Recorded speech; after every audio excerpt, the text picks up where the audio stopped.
Doctor, you do a lot of research with magnesium. Can you talk a little bit about just what that is and in general terms what it does for our body? So if you think about the composition of our body and in terms of the mineral, I mean, it's basically calcium, magnesium, and sodium, and potassium. Why we have this four component?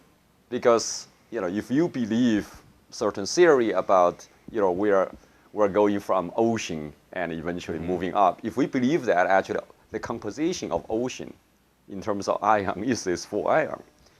So under that case, actually, magnesium is important mineral we have to take. Now, it's interesting, we have done some experiment about 100 years ago, because we don't have this high sophisticated technology to process food. So the rice or whatever food we eat is not really highly processing. It's interesting, magnesium actually is inside of those not clean stuff. Actually, the skin of the food, they contain a lot of magnesium. So when we start to remove that, so our daily magnesium intake at this stage is about half of what happened 100 years ago. Okay, so that's the first part. So the half of in fact, there's a huge study at 9,000. There's say 9,000 people, 9,000 Americans. They found on average people taking about half of the daily recommended magnesium. So that's number one. Now, magnesium is a strange ion. I mean, it's the deficiency. How reduction magnesium intake is going to affect our body has not been studied extensively.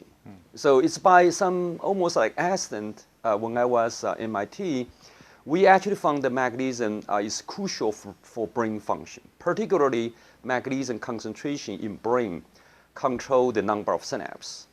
The synapse is basically like a transistor in computer. That is how you do the computation. So we found actually when you grow the culture, if you increase the magnesium concentration and the synapse density go up. So that was done like 10 years ago. Then we think obviously we start to recommend people to take the more magnesium, but later on we found a problem. The ordinary organic magnesium, let's say like a supplement or even some of food magnesium cannot actually load into the brain. So they have a poor bioavailability to bring the magnesium to the brain. So what we have done so far is try to develop a new magnesium compound which can elevate the brain magnesium. So finally we found this new compound basically combine vitamin C with magnesium. And somehow we figure out a way to increase brain magnesium. So that actually solved the problem we try to solve. That is, we found in animal study, when you elevate the brain magnesium, synapse number increase significantly.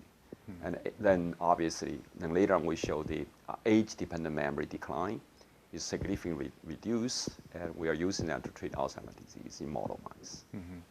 Do we know exactly what magnesium does to affect the brain? How is it helpful? What is it doing? So we have some simple idea. It's if you think about brain, of course, the brain is like a muscle. Muscle is made by muscle fiber. Brain is made by many neurons, of course. But brain is different from any other biology system. Function of brain is communicate information. So the location where information exchange occur is the location of what they call synapse. So there are ideas about when you're getting old, you might lose neuron, but recent studies show you may not lose that much neuron. Of course, also brain have another problem, they don't regenerate, except two brain regions. Most of brain region, neuron cannot regenerate. So in a way, what we found, in fact, a lot of people have shown is when you're getting old, the number of neurons doesn't change much. But the synapse, it's almost like you have a tree. The synapse is like a leaf. So they actually, when the tree getting old, the leaves start to drop. So in this case, actually, when you look at the aging brain, what you first is reduced number of synapse and not just dying of neuron. So synapse loss first.